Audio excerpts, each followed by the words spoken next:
Don't worry, the weatherman said. The storm is going to go south of us, the weatherman said. We're only going to get 6 to 12 inches, the weatherman said.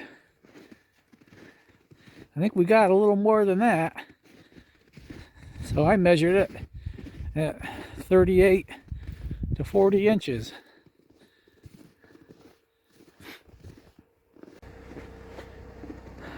Somewhere under there are 3 cars. Now they've already been brushed off, so we can see the tops.